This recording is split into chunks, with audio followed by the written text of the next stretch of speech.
Okay, your Ford Focus, got a T20 screwdriver, T20 screw bit. With this, you want to take out the two T20 screws, one there and one there.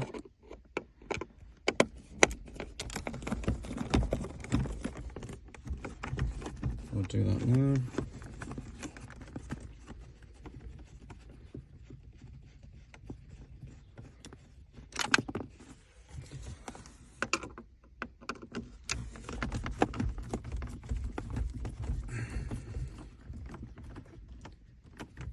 Going to be removing the small screen up here, which I'll show you in a second.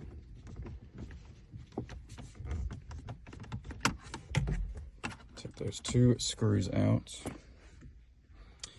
After that's done, you'll see the whole thing pulls off quite easily in one piece. So actually very simple to remove. Back here, there'll be one plug that we just push this clip in and remove. Nice and easy. This whole piece then can be removed.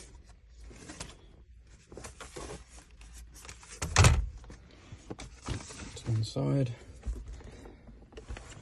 And then you'll take your T20 screwdriver again and you'll remove your main unit.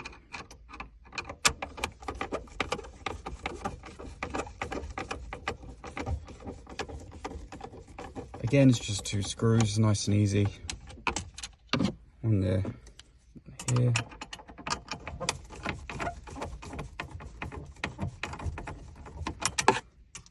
Oops.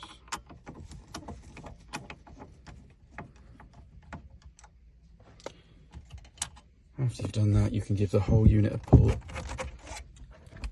forward. Oh. It'll pop off all at once. Get a good firm pull forward, out it comes. And two plugs here, push down on the tab, out it comes. 1, 2, and then these are your radio antenna plugs. They push outwards on this little tab,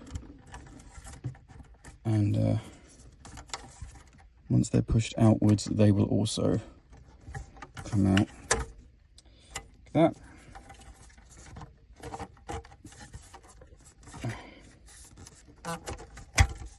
Push them down and out. So that one, and then just your small screen, and you guessed it, more T20 screws. In this case, there's 4. 1, 2 there, and 3, 4 there.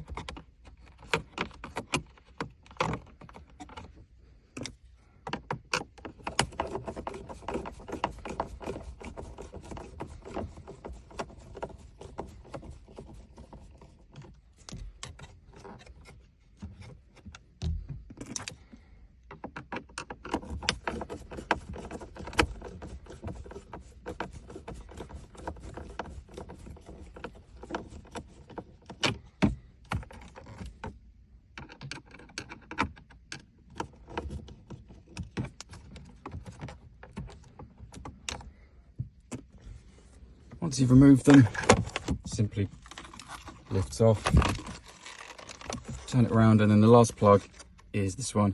Push down on the tab, down on this. After you push down, this bit slides over the top like that and wiggles out. That's it. That's how you remove your Ford Focus head unit. Okay. So with the wiring, you've got your plug and play harness. Should be connected to your canvas box first. Raise both sides here. You can plug your 2 black plugs in here. You've also got this one that came out of the small screen. Now that needs to be plugged in firmly as well. I've used this harness, which you'll see is for subwoofer, aftermarket amp, RCAs. I'm using it just for the microphone. So for the microphone wire, I've decided to take this off and just run the wire up here, you see? And that's the microphone up here. You can position it how you like, but it's definitely worth installing. I've passed it through here, and I've passed the cable just here. That's plugged in, so we'll get good audio quality. I'm also installing a reverse camera, so if you do this, I've done the same thing with the camera cable, but I've done it from the other side. So I've passed it through from the other side panel, and I've just tucked it underneath the roof lining, all the way to the back there. And that's how I've run the camera cable. If you're using one, that's the best, easiest way.